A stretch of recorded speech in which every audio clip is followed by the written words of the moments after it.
Howdy folks, welcome back to World of Tanks with the mighty Jingles. It's tank review time once again, and I really don't do many of these tank reviews anymore, do I? I'm going to have to see what I can do about that.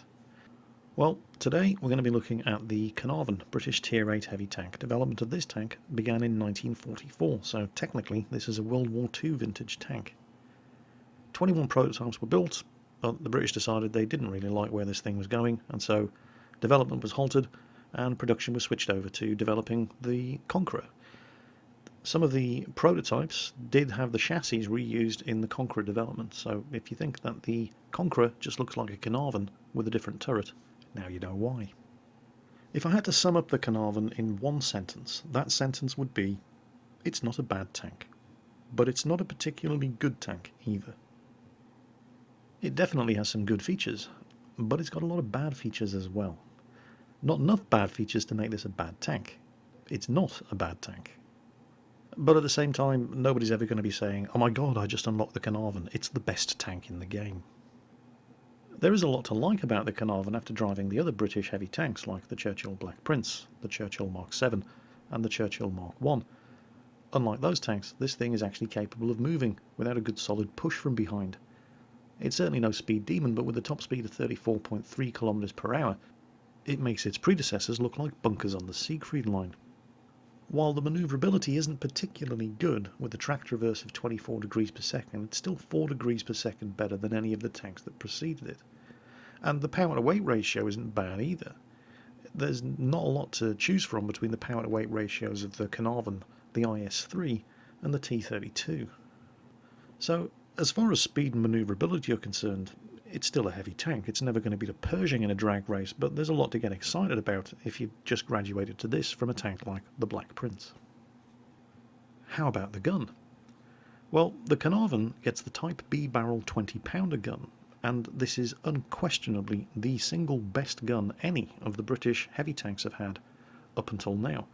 You don't see this gun on the medium tanks until you get to Tier 9 on the Centurion Mark 7. This gun has 226mm of penetration, 258 if you load APCR ammunition. It has 230 average damage. It has a very, very good .32 accuracy and a phenomenally good 1.9 second aiming time. This is a very, very good gun. If you're driving a medium tank or a Tier 7 heavy tank, and the Caernarvon is neither of those. That doesn't mean it's a bad gun on the Caernarvon, but it's definitely not a heavy tank gun, and it's definitely not a Tier 8 heavy tank gun. It's a very, very similar gun to the kind of guns that you see on the French Tier 7 heavy tank, the AMX M445. That has a DCA 45 90mm cannon, which has very, very similar characteristics to this 20-pounder. It's also a very, very similar gun to the KWK 43 88mm gun that you see on the German Tier 7 heavy tank, the Tiger. The 88mm gun on the Tiger has superior rate of fire and superior alpha damage, which means that the Tiger has a gun that's capable of producing damage per minute of 2,150, and it's at Tier 7. Here at Tier 8, with a very similar 20-pounder gun, but with inferior rate of fire and alpha damage, that means that the Caernarvon's damage per minute output is 1,768.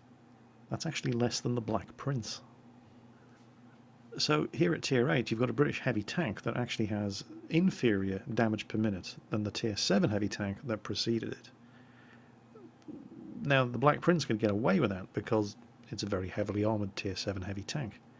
So having a medium tank gun and having to stay exposed and constantly keep the gun firing in order to do any appreciable amount of damage kind of worked on the Black Prince. Can it work on the Caernarvon as well? It better have good armour. Oh dear. On paper at least, the armour of the Caernarvon is a definite improvement over that of the Black Prince. The turret is unquestionably better than the Black Prince's turret. In fact, the stock turret on the Caernarvon is the Black Prince's turret. The upgraded turret is the Mark II Centurion turret, and the Centurion has a fantastic turret. It's 112mm thick at the sides and rear, it's 165mm thick at the front, and it's got that notoriously troll Centurion gun mantlet. The hull armour at the sides and rear is so monstrously bad it actually makes American heavy tanks look pretty good.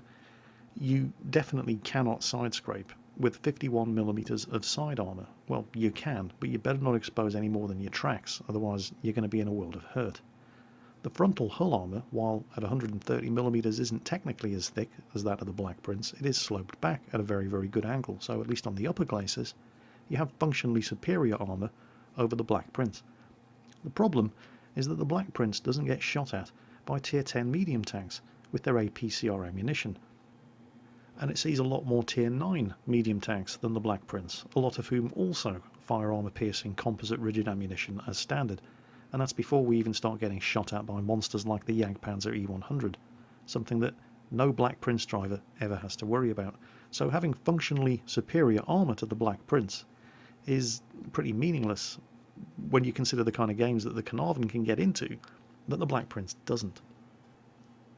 Having said that though, the turret on this thing is pretty good. It's that old Centurion turret. I mean, it's no T29, T32 or T30, but it's not bad. As long as you can keep the hull of the Caernarvon covered up, in most of the kind of games this thing's going to get into, you're going to be pretty good. Unfortunately, it's hard work keeping the hull of this thing covered up, because it's bloody huge. Of course, none of this means that the Caernarvon is a bad tank. It's not a bad tank, it's just not a particularly good one. There are things that the Caernarvon can do, there are things that the Caernarvon cannot do. It's definitely no IS-3. You're not going to be leading many charges in the Caernarvon.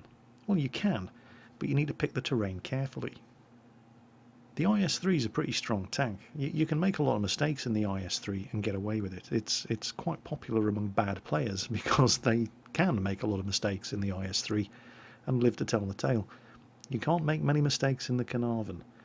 If you're going to do well in this thing, you really do need to know what you're doing.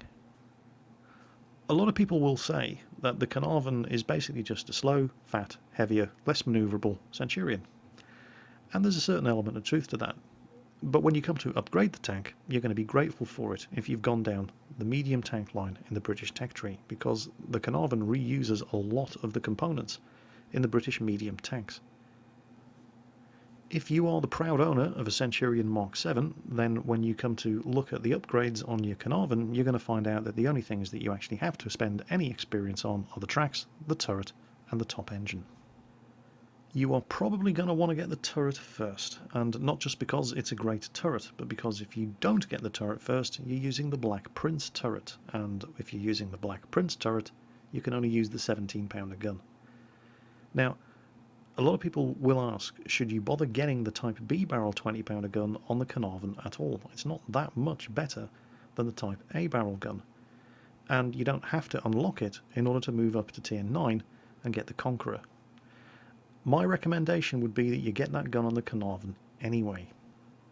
And the reason I say that is not just because it is a better gun, but also because it drastically shortens the grind on the Conqueror, because before you can unlock the Conqueror's turret and the Conqueror's 120mm gun, you're going to have to unlock the 20-pounder Type B barrel, and the less time you spend driving a Conqueror around at Tier 9 with a 20-pounder gun, the happier you'll be. So that is the Caernarvon, the British Tier 8 heavy tank. Is it really a heavy tank? Well, no, not really. It's a Centurion, except it's bigger, slower, not as manoeuvrable, it's easier to hit, but it does have a better gun. You definitely do need to know what you're doing when you're driving the Caernarvon, in a way that you really don't need to know what you're doing when you're driving an IS-3. And to show you the sort of thing that I'm talking about, it's time to crack on with the replays. This may very well be the very first game I ever played in the Caernarvon. Now, obviously, just looking at it, it's not a stock Caernarvon. Now, I'd completely unlocked all of the British medium tanks, so there was no way I was ever going to have to drive a stock Caernarvon. I was always going to have the gun unlocks, I was always going to have one of the engines unlocked, and I was always going to have all of the radios unlocked. What I was not going to have unlocked were the tracks, the top engine, and the turret. And as you can see there, I do have the turret. The reason I have the turret is because while I have not driven a stock Caernarvon, I have a brain and an imagination, and I can imagine only too well what it must be like driving a stock Caernarvon with the Black Prince turret and what amounts to the TOG 2's 17-pounder gun in Tier 8 matches. And nope, I'm not going to do that. So I unlocked the turret with free experience, which immediately enabled me to fit the Type B barrel 20-pounder gun from the Centurion Mark 7. Driving the Caernarvon in the stock configuration must be quite a nightmare, and I'm not sorry in the slightest that I missed out on it. Now, in this match, this was actually on Rita's live stream. She's platooned up with me in the IS-3. We're pushing up into the town here, and we've met very, very little opposition. The enemy team, well, they weren't very good. And that's the thing about the Caernarvon. You can do very, very well against bad players in this tank. Good players, on the other hand, who understand the weaknesses of this tank, of which there are many, will hand you your ass on a silver plate. This is why I'm letting Rita go ahead in the IS-3, as that's what the IS-3 is for. The Caernarvon is very much a support tank. Well, the Caernarvon enjoys being a support tank. It doesn't enjoy having to be the heavy tank. That's why I'm letting Rita go first, because she's got a proper heavy tank. Super Pershing, tracked sideways on in front of me. This is going to be easy. I can't really angle my armour here, but didn't need to. Working together with Rita, concentrating on fire, and taking them down one at a time. T-29, the old 1-2 from me and Rita. The enemy team really, really let us have our own way on this side of the map. Did spot a KV-2 up there though.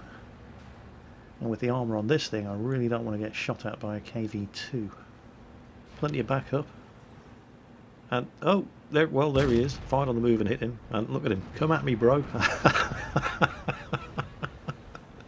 It's actually British Secret Service from Circumflex's clan. He knows he's screwed. He's got no chance, but he's making a brave face of it. And, yep, I very, very nearly have my tank completely wrecked by our own artillery. Took a shot at the charging KV-2 as I passed within 5 metres of him. Nearly hit me. Yeah. What are you going to do? Well, anyway, we're in the enemy base, so this is good. And we've only lost 3 tanks doing it. The enemy haven't even managed to push over the railway bridge to the south. So, like I said, it's very, very easy to do very well indeed in the Caernarvon against bad players. And there were no shortage of bad players on the enemy team, but they did have a couple of good ones as well. Their artillery players in particular. Oh, there we go. The M40 driver just suicided. And he was one of their best players. So, yeah. I don't know. This Lerva is definitely not having a very good day. I couldn't ask for better shots at this guy. Oh, he's starting to pay attention to me. So pull back. That gives the guys on the field 3 shots at him. Pop out again. Yeah, he's turned his gun the other way. Will I get another one? Come on. One more. No, I'm not going to get another one. Okay. The GW Tiger P is still in the game, so I'm going to go looking for him, and oof, side shot from a Rheinmetall Borsig did a lot of damage and crippled my engine, so get that repaired. And there's the GW Tiger P. He's not suiciding, he's making a stand. Good for him. Didn't kill him. I'm never going to kill him with a 230 average damage shell, but at least I got the money's worth out of the shot. I did full damage. Unfortunately, Rita has just been taken out by the Rheinmetall Borsig, and there he is, the sneaky little bugger. I get a shot into him, but again with 230 average damage, I'm going to have to hit him a couple of times to kill him. And he's got a really, really big gun, and he's already managed to stealth. IS-3, head on, long range, 226mm of penetration, good enough. And it sounds like that 4502A just took a hit from the Borsig, blew his tracks off, and the Borsig, just nowhere to be seen. He's just taken another hit. So somebody's going to have to go down there and flush him out. I do make an error of judgment here. The Tiger pops up, and this is a good shot. And it's a testament to the accuracy of the gun that I even hit that Tiger, but I shouldn't be stopping. There it is. I should not be stopping when I know there's a stealth Borsig down there. Should have kept moving forward and got the wreckage of this Lerva between myself and any possible chance of the Borsig landing another shot on me. Of course, that means I don't have very good shots at this Tiger anymore. But better that than getting hit by the Borsig again. I'm not the only one shooting at them, of course. And there's only 2 of them left. I mean, we're never going to lose this game at this stage. It's just a question of, can I get any more kills? Can I get any more damage done? Using the wreck of the Lerva as cover. There he is. Oh, this isn't good. Fired up and missed. The Borsig's return shot looks like it hit my gun mantlet. And he was firing high explosive, and the splash is what actually took my tracks off. But I didn't lose any health. I managed to get a return shot into him, and then he's dead, and it's game over. And watch that Black Prince. Lost in battle. He rage quit. Right as we won. Makes no sense whatsoever. Well, anyway, one of my very first, if not my very first game in the Caernarvon, and pretty bad enemy team. Did very well in the Caernarvon against them. The only statistically good players on their team were the artillery drivers, and we just didn't give them time to have any influence on the game. We pushed forward through the town far too aggressively. The enemy team allowed us to do it, shut the artillery down. They had no chance to have a good game. One of them rage quit and killed himself because, you know, artillery. A pretty good match. Not much of an opportunity to do a whole lot of damage in that match. Came top, but everybody else on the team was just killing tanks left, right and centre. So, once again, up against bad teams, you're going to do well in the Caernarvon. How about when the enemy team isn't quite that much of a pushover? Well, for that, we're going to need the assistance of Jojo2802 in his Caernarvon on Malinovka. It's still generous matchmaking. It's a tier 8 match, but, well, let's just say that the spread of donkeys on both teams is a little bit more even than in the previous match. Now, while I wasn't shy about leading the charge in my Caernarvon in the previous game, I never really came across any kind of credible opposition. The tanks that we did run into, we came across pretty much one at a time, and there weren't that many of them. We overwhelmed them with superior numbers and firepower, so I was never in really any great danger in the previous game. In this match, Jojo's going to run across some substantially stiffer opposition, and he's really going to have to drive this thing well. He's at least going to have to drive it better than that Hellcat driver. Hey everybody, look how fast I can make my tank go. Yeah, look how fast you can get your tank killed. Hellcat drivers. I don't know. Well, he's been spotted. Unsurprising, got spotted from the lower valley there. Now there's no artillery, so that is a massive plus. When you're driving a tank that has armour as poor as this, if there's artillery in the game, particularly if you're top tier, artillery loves shooting at Caernarvons. Huge engine deck at the back of the turret, massive target for artillery. Penetration there, you're practically guaranteed to do full damage. He takes one hit from the T-34-3 and his tracks take it. Here comes an IS. Plants one. Looked like it, not sure if it went into the commander's hatch or the turret front, but they're trying to get around him. He's got to back off. Now, the Caernarvon does not have great armour, except on the turret. And he is approaching from lower ground, which means that his upper glacis is going to be, it's already pretty well angled. But because his tank is angled backwards, that means that the shots that they do have at him are either going to hit that notoriously troll turret front, or they're going to hit an increasingly well-angled upper glacis. And this is what I'm talking about when I say you have to know how to use the terrain effectively when you're driving the Caernarvon. This is actually not a bad position for him to be in. If artillery was in the game, he'd probably be in all kinds of trouble. The rest of his team are being very reluctant to move up and support him up here, and there are a hell of a lot of enemy tanks on the top of this hill. But he keeps popping up, taking the shots, keeps the gun working. You're going to be amazed at the amount of shots that he ends up firing during the course of this game. Unsurprisingly, they've lost the Hellcat. Yes, I'm sure nobody saw that one coming. Again, he's only really exposing the turret to enemy fire here. So he hasn't actually taken any damage yet. VK there going YOLO, but plenty of tanks behind him, should be able to deal with that guy. Doesn't really want to turn the tank around and expose the side to these guys at the top of the hill, and yep, T-29 finishes him off. FCM-50T, good tank. But again, from lower ground, all the target that he's given this guy, in combination with his good gun depression, is his turret front or his upper glacis, and angled back as it is, he's never going to penetrate the upper glacis. And he's going to have to be pretty accurate to get through the turret front. And speaking of YOLOing tanks, what the hell is this T-34 thinking of? You're really that desperate to kill an FCM-50T? Keeps going for the engine shots.